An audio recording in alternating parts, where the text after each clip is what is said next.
Hello, buddy. I'm online. I could not find my mascara, so I put on some huge fake lashes, which are already coming off.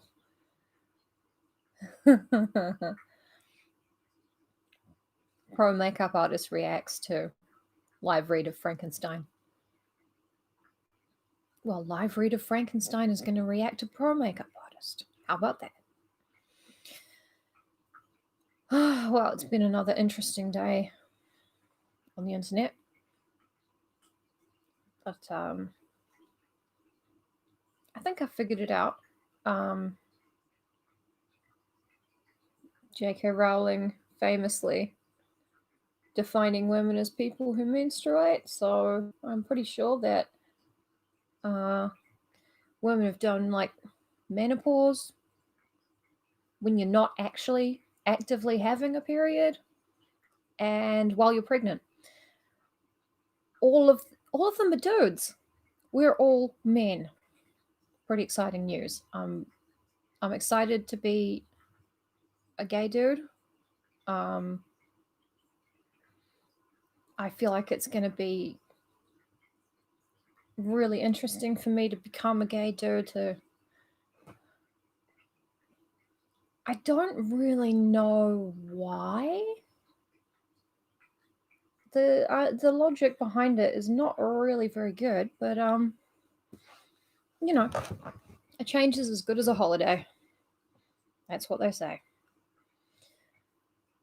Yes, I'm just talking nonsense because we're waiting for people to turn up, but you know. Yep, my lashes are falling off, but I put in this effort for you guys. So you can't actually complain if it's fucked up because I put in the effort. Hello, Noby. You don't jump up on people's laps so the people will not see you. They won't see you down there. She's an idiot. Hey, Danny. I lost my mascara down a tube. It fell down a tube and I can't get it out. Yep, I just grew them by... I used The Secret and the 12 Rules for Life, and they just kind of happened. Very excited, actually. I wish you sat on people's laps, because then I could show people what a little toad she is. Oh, cool. Oh, that's exciting. I have some vegan hot dogs in the oven and some Chinese honey-flavored sausages. It's a mixed meal. The vegan hot dogs are actually really good. Get them from New World. They've got like corn batter on the outside. Probably not a great deal better for you than proper like meat-based hot dogs, but I think I like them better.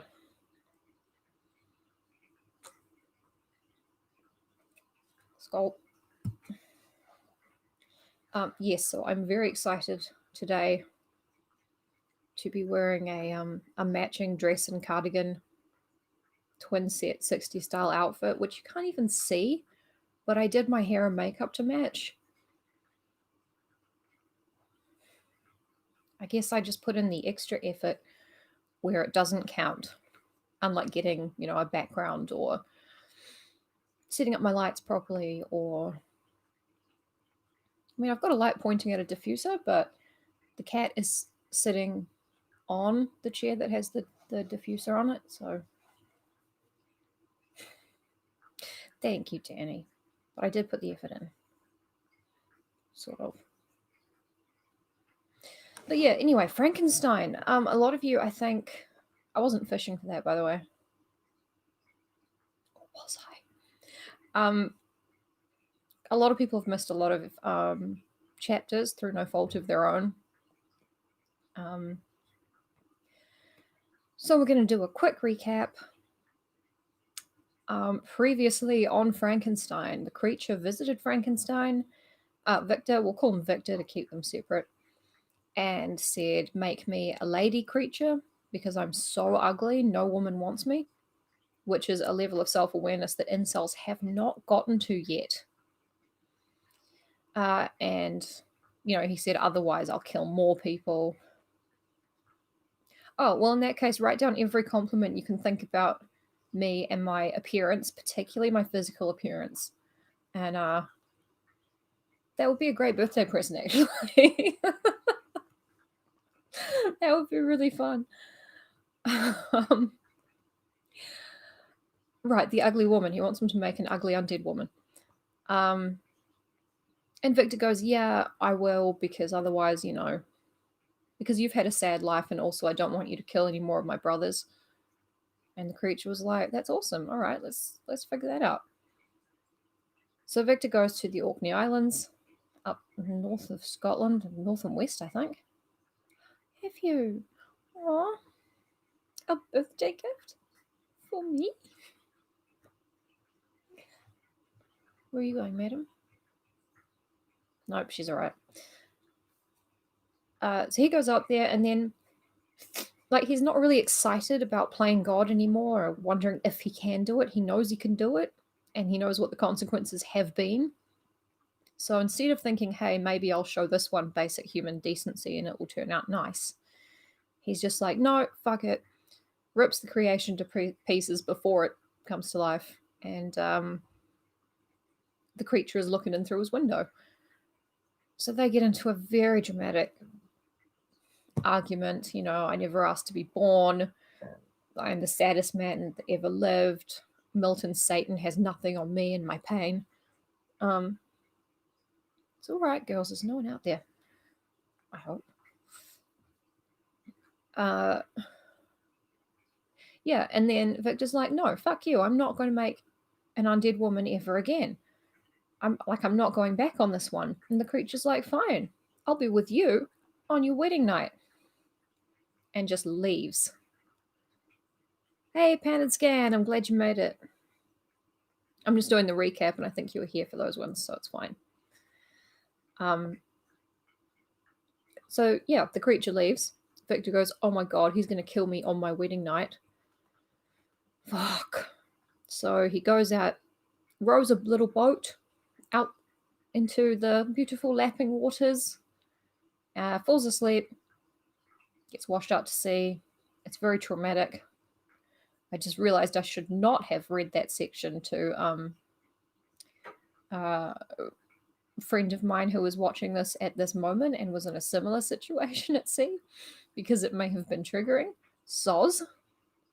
I got there in the end. But Victor washes up on the shores of Ireland somewhere and is immediately framed for murder.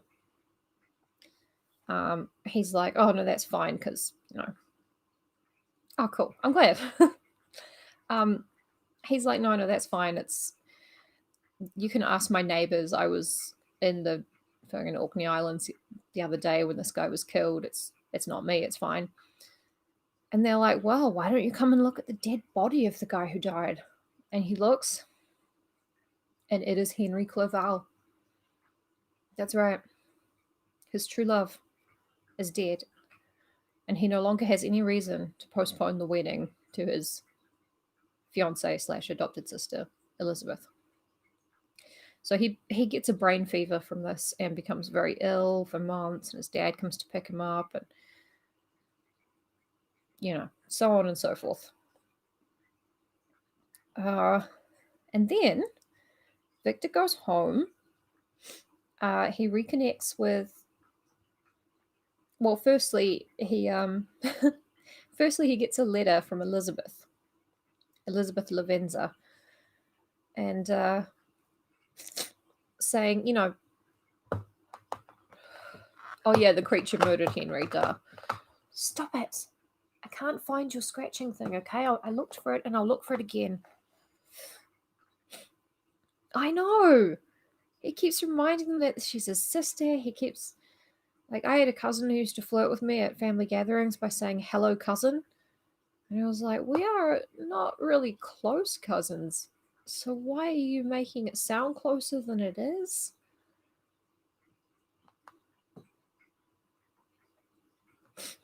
Yeah.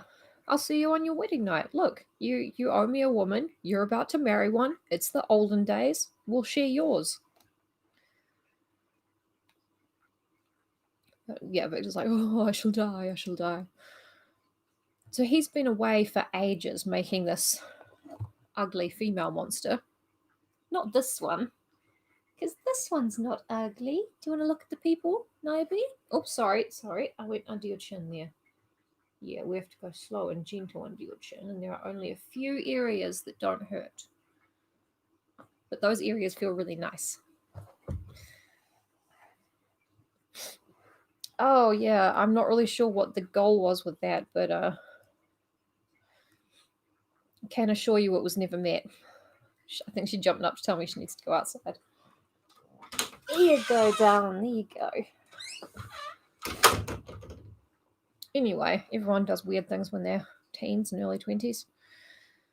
So Elizabeth sends Victor a letter. He's been away for ages, months and months, like studying and making this undead woman and tearing her apart again. And then having brain fever in Ireland after being accused of killing Henry Clerval. So she writes him a letter being like, look, I know that we were raised together as brother and sister, and if you don't want to marry me because of that, like if you really do think of me as a sister, that's okay. You do not have to marry me. Like, I love you so much as a husband, somehow, that I just want your happiness. Oh, yeah. Victor's completely convinced that the creature's going to kill him, which I like this. I like that it was written by a woman too, because it, I mean, Elizabeth's kind of, she's so great and everything, but I think we're seeing her through Victor's eyes, and I think there's a lot more to her, like the letter and everything.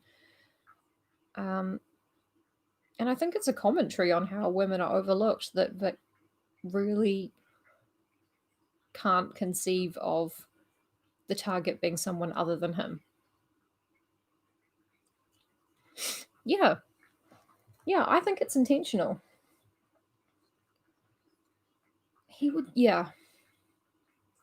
I mean, I've got another brother, but I'm not like that into him. So he writes back to her being like, oh, terrible things have happened to me in my life, and I have an incredibly dark secret, which I will only tell you the day after we're married. But apart from that, no, I'm totally into you as much as you're into me. I suggest we keep calling each other cousin after the wedding. That would be hot. He doesn't say that, but I think it's implied. And that takes us comfortably, well, that takes us over 10 minutes in and up to the present. So, the last few sentences of chapter 22 were the sun sank beneath the horizon as we landed, and as I touched the shore, I felt those cares and fears revive, which soon were to clasp me and cling to me forever. So this is the wedding now. The wedding's coming up. Frankenstein, chapter 23. It was 8 o'clock when we landed. We walked for a short time on the shore, enjoying the transitory light, and then retired to the inn and contemplated the lovely scene of waters, woods, and mountains, obscured in darkness, yet still displaying their black outlines. The wind, which had fallen in the south, now rose with great violence in the west. The moon had reached her summit in the heavens and was beginning to descend. The clouds swept over it swifter than the flight of the vulture and dimmed her rays, while the lake reflected that scene of the busy heavens, rendered still busier by the restless waves that were beginning to rise. Suddenly, a heavy storm of rain descended. I had been calm during the day, but so soon as night obscured the shapes of objects, 1,000 fears arose in my mind. It's very relatable. I was anxious and watchful, while my right hand grasped a pistol which was hidden in my bosom. Every sound terrified me, but I resolved that I would sell my life dearly and not shrink from the conflict until my own life or that of my adversary was extinguished. Hang on, I think I've read this one. No, I haven't. I haven't read this one. I think he's just said that before. Flora.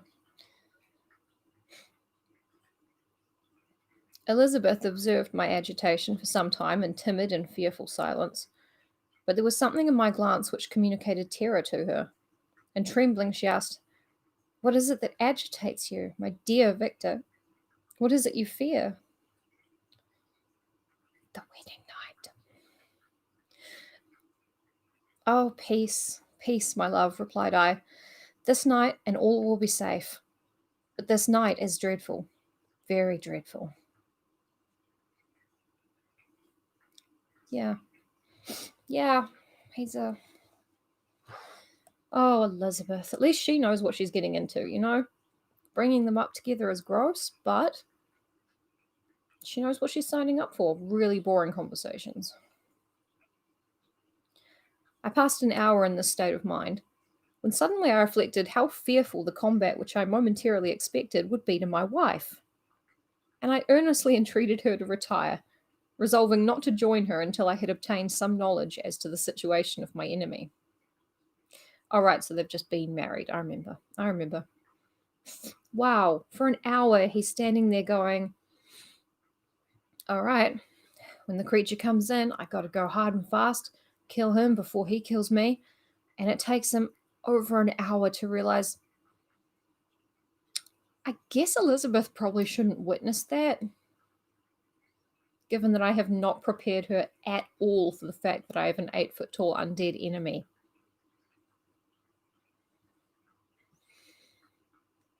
I mean, marriage is a learning journey, probably. If it was easy, everyone would get it right first time, I guess. Okay, so, go to bed. Go to bed, you dumb bitch. I'm busy. She left me, and I continued some time walking up and down the passages of the house and inspecting every corner that might afford a retreat to my adversary. But I discovered no trace of him, and was beginning to conjecture that some fortunate chance had intervened to prevent the execution of his menaces, when suddenly I heard a shrill and dreadful scream.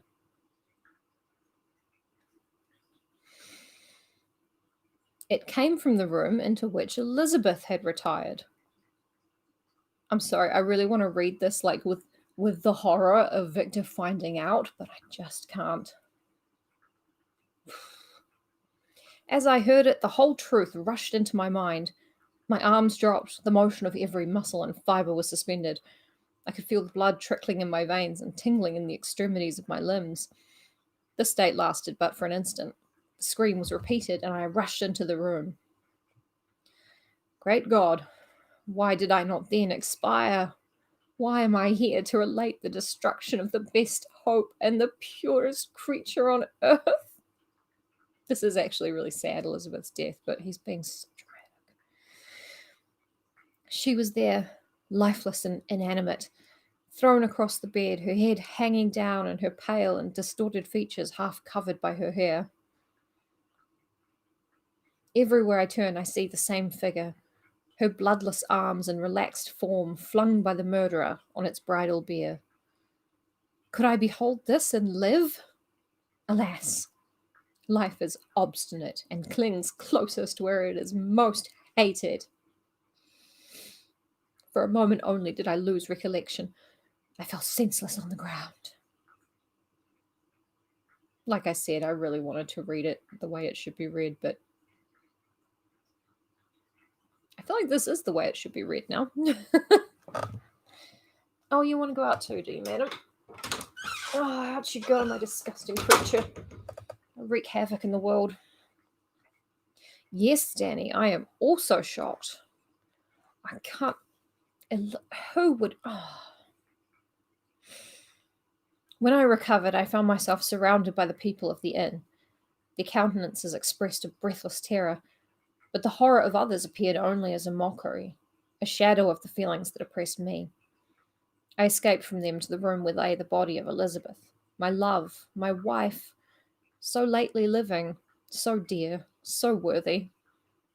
She had been moved from the posture in which I had first beheld her, and now, as she lay, her head upon her arm and a handkerchief thrown across her face and neck, I might have supposed her asleep. She usually slept with a hanky over her face. I rushed towards her and embraced her with ardour, but the deadly languor and coldness of the limbs told me that what I now held in my arms had ceased to be the Elizabeth whom I had loved and cherished. The murderous mark of the fiend's grasp was on her neck, and the breath had ceased to issue from her lips.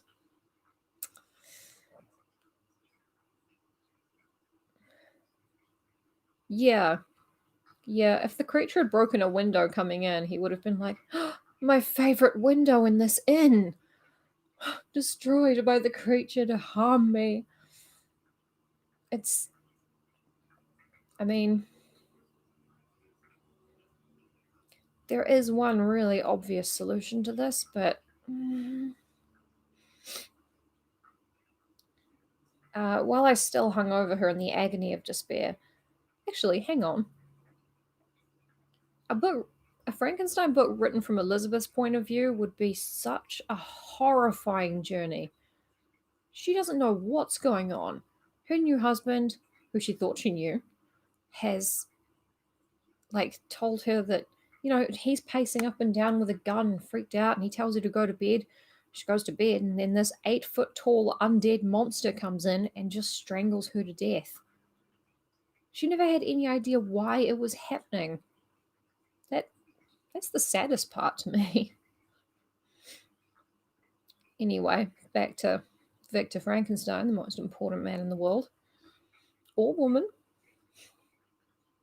The most important person to ever live.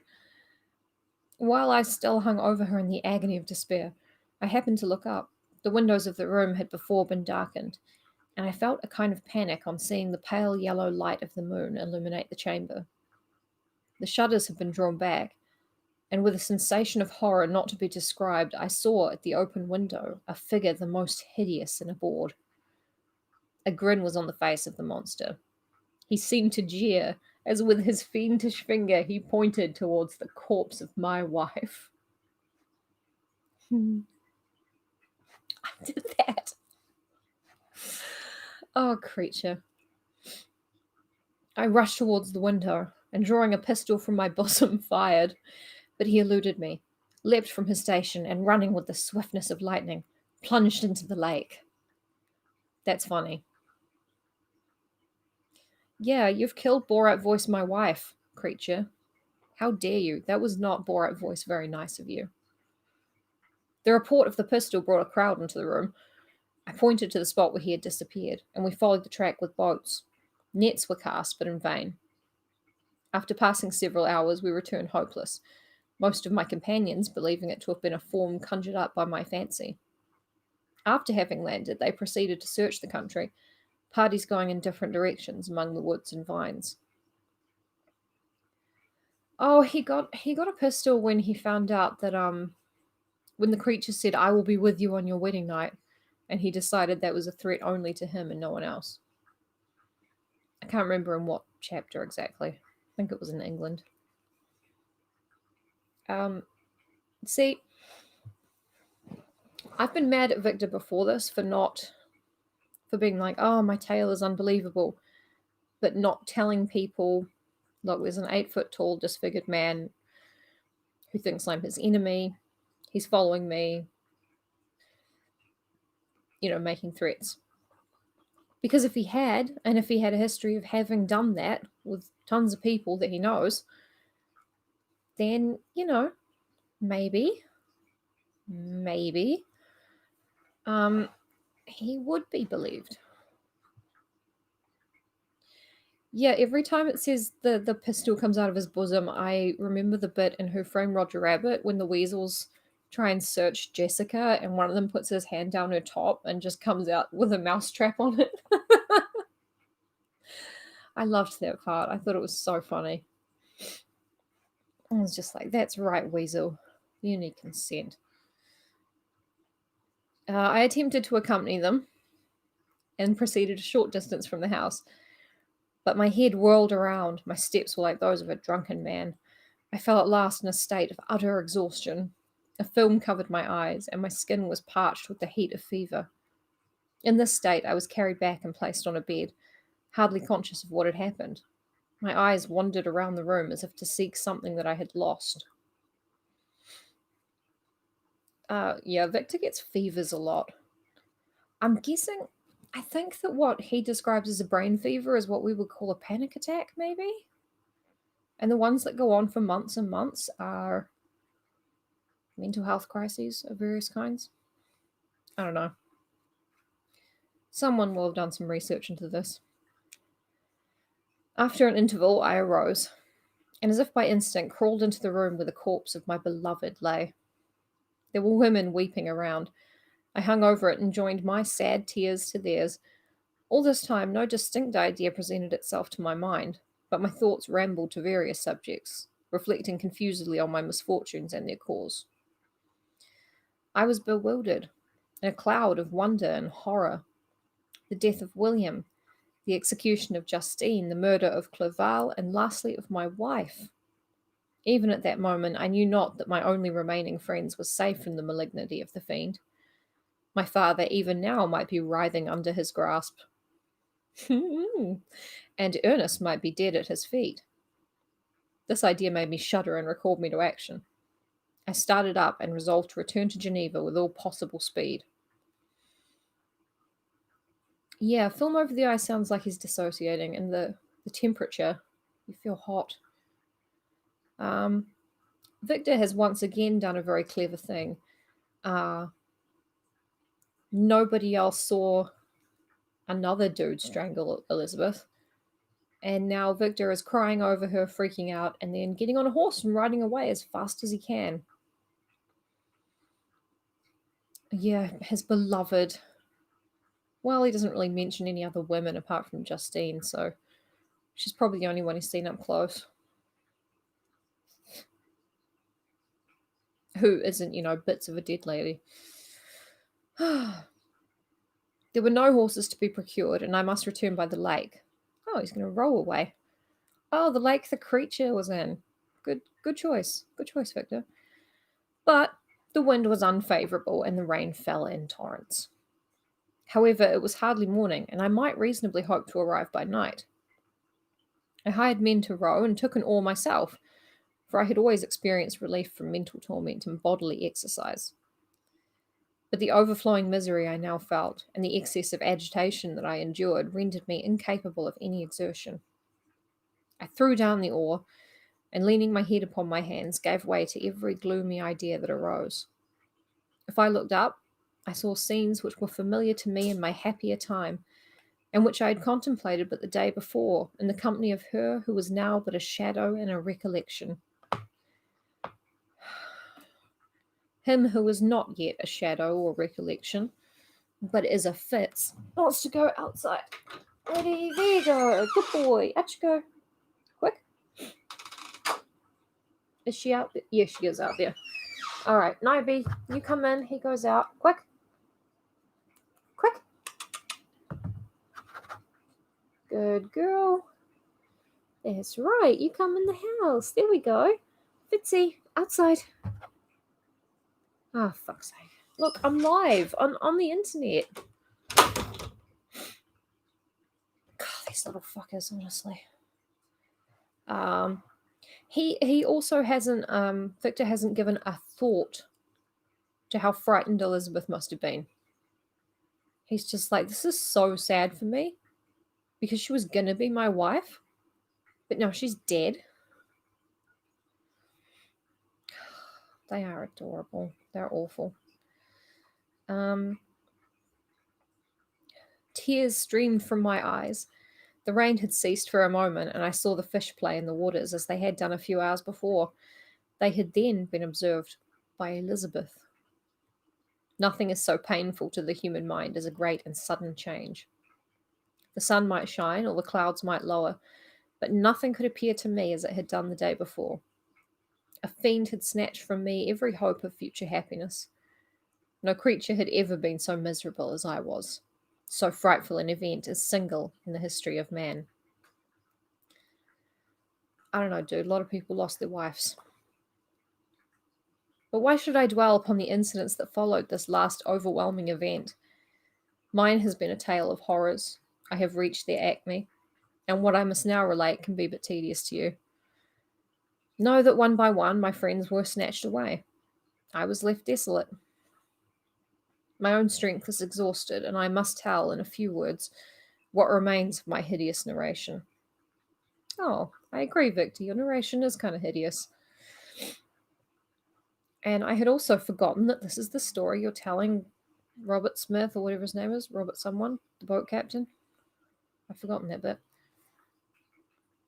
I arrived at Geneva. My father and Ernest yet lived, but the former sunk under the tidings that I bore. I see him now, excellent and venerable old man. His eyes wandered in vacancy, for they had lost their charm and their delight. His Elizabeth, his more than daughter, whom he doted on with all that affection which a man feels, who in the decline of life, having few affections, clings more earnestly to those that remain. I think he means more than daughter, and that she was also going to be his daughter-in-law and mother of his grandchildren. Cursed, cursed be the fiend that brought misery on his grey hairs and doomed him to waste and wretchedness. He could not live under the horrors that were accumulated around him. The springs of existence suddenly gave way. He was unable to rise from his bed, and in a few days he died in my arms. What then became of me? I know not. I lost sensation, and chains and darkness were the only objects that pressed upon me. Sometimes, indeed, I dreamt that I wandered in flowery meadows and pleasant vales with the friends of my youth. I awoke and found myself in a dungeon. Melancholy followed, but by degrees I gained a clear conception of my miseries and situation, and was then released from my prison. For they had called me mad, and during many months, as I understood, a solitary cell had been my habitation. My dude got sectioned without realizing it until he was let go. Poor fella. Liberty, however, had been a useless gift to me, had I not, as I awakened to reason, at the same time awakened to revenge. As the memory of past misfortunes pressed upon me, I began to reflect on their cause. The monster whom I had created, the miserable demon whom I had sent abroad into the world for my destruction. I was possessed by a maddening rage when I thought of him, and desired and ardently prayed that I might have him within my grasp to wreak a great and signal revenge on his cursed head. Nor did my hate long confine itself to useless wishes.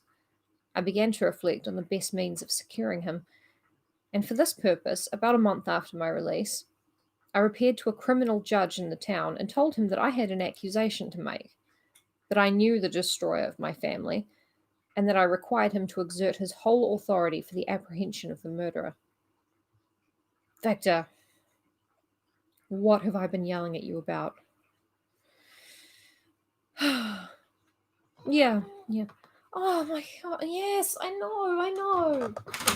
Out you go, Fitzy, there you go. He was too scared of Naibi to go out the first time. Silly bear. Yeah, the cause of all this absolutely is you, Victor. Come on, dude. The magistrate listened to me with attention and kindness. It's the attention and kindness that you give to a guy who has been suspected of multiple murders and has been sectioned a few times, but his daddy's rich and he lives in a castle.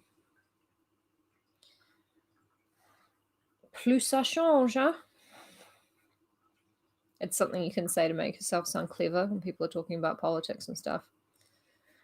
More things change, the more they stay the same. It doesn't help anybody, but you know. The magistrate listened to me with attention and kindness. Be assured, sir, said he, no pains or exertions on my part shall be spared to discover the villain. I thank you, replied I. Listen, therefore, to the deposition that I have to make. It is indeed a tale so strange that I should fear you would not credit it, Were there not something in truth which, however wonderful, forces conviction? The story is too connected to be mistaken for a dream, and I have no motive for falsehood. Plus ça change. What are you going to do? Victor, do not tell him everything. Oh, Victor. I can't believe I still have the capacity to be disappointed in this boy. But yeah, it was fun to say. My manner, as I thus addressed him, was impressive but calm. I had formed in my own heart a resolution to pursue my destroyer to death, and this purpose quieted my agony, and for an interval reconciled me to life. I now related my history briefly, but with firmness and precision, marking the dates with accuracy and never deviating into invective or exclamation. The fuck would that sound like? Frankenstein would be like a page long. The magistrate appeared at first perfectly incredulous, but as I continued, he became more attentive and interested. I saw him sometimes shudder with horror. At others, a lively surprise, unmingled with disbelief, was painted on his countenance. When I had concluded my narration, I said, "This is the being whom I accuse, and for whose seizure and punishment I call upon you to exert your whole power. It is your duty as a magistrate, and I believe and hope that your feelings as a man will not revolt from the execution of those functions on this occasion."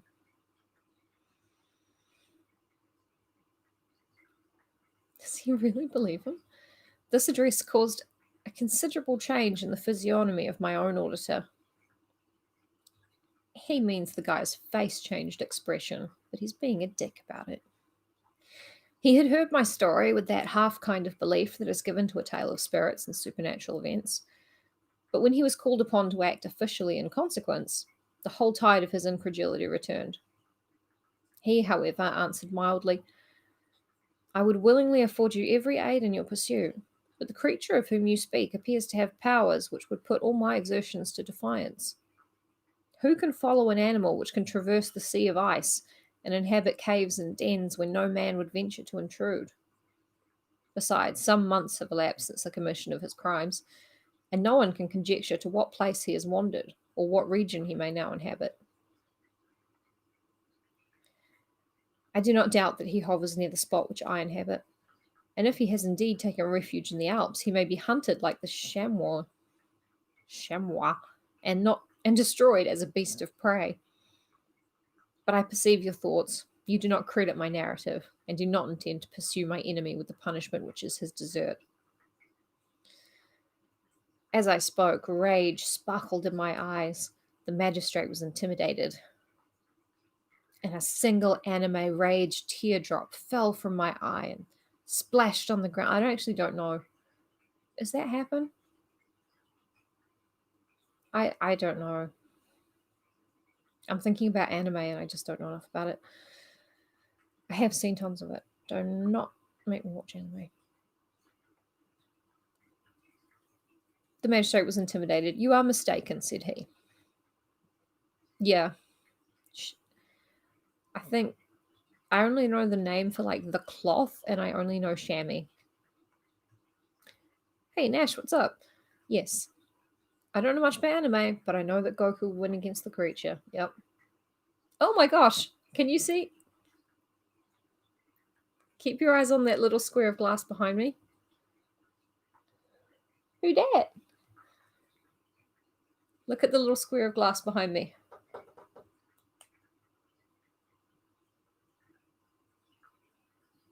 Ah, she knows I've seen her. She's not going to jump up again. Yeah, no, she knows I've seen her. "Come on, sweetie." Up. No? Okay, well, fine. Fuck then. Oh, it was exciting, isn't it? It's like Marble Hornets. I never actually saw all of Marble Hornets. I didn't have the attention span. Saw some of it. It's all right.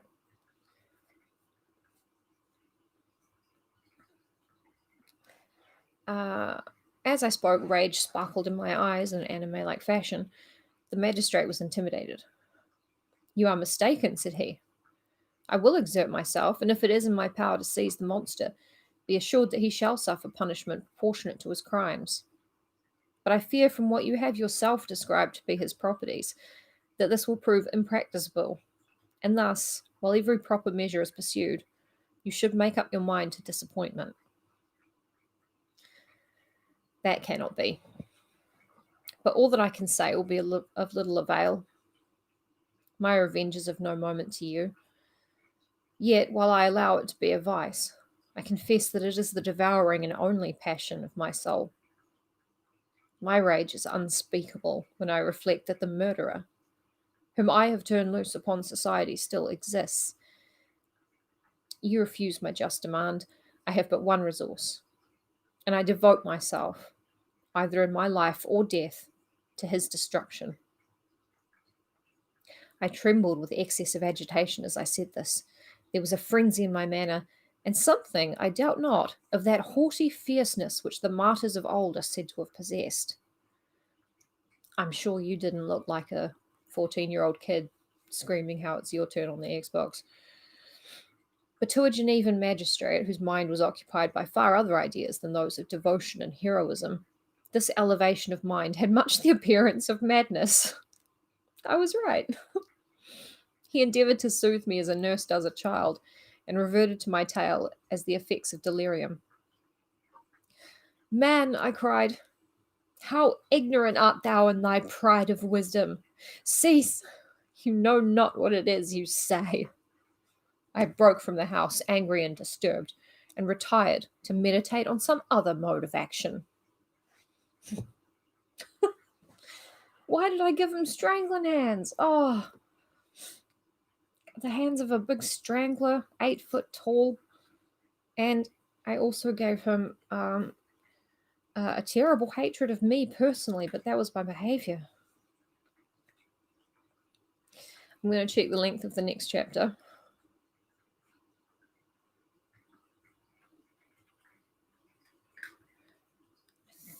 I think it has some... Oh, okay. I think that the next chapter is the last one from Frankenstein's point of view, and then we go back to the boat captain. We've already been going for 42 minutes, though, so I think we'll revisit this. I couldn't decide whether to say that or this, so I ended up saying this. But we'll revisit whatever this is tomorrow at 6:30. It is very exciting. I actually do want to read more, but I've grown to hate my own creation. Now I know how God feels. Yeah. Mad and upset and impotent to do anything about it. Tomorrow, huzzah, all is bliss at the court of Catherine. I've been watching The Great on Neon. It's not a true story about Catherine the Great and her husband, but it is a very entertaining story. So, yeah, if you can find it, it's called The Great, and it stars Elle Fanning and Nicholas Hoult, that guy who called Rachel Weisz the C word in The Favourite. It's good. Yeah, I enjoy it. I like it. I think it's based on a play or something. But yeah, that is your Frankenstein for today. I put whole lashes on for this. That was pretty dumb of me. But yes, I got it. Oh shit, I left that stuff in the oven. It'll be fine. It'll be fine. Thank you all very much for joining me. Stay safe. Look after each other. Wash your hands. I'm a doctor. And also watch Netflix's The Circle, because I don't want to be the only person who thinks they're smart but got taken in by it and loves it now. Okay. Thanks, you guys. Thank you. See you tomorrow. Bye-bye.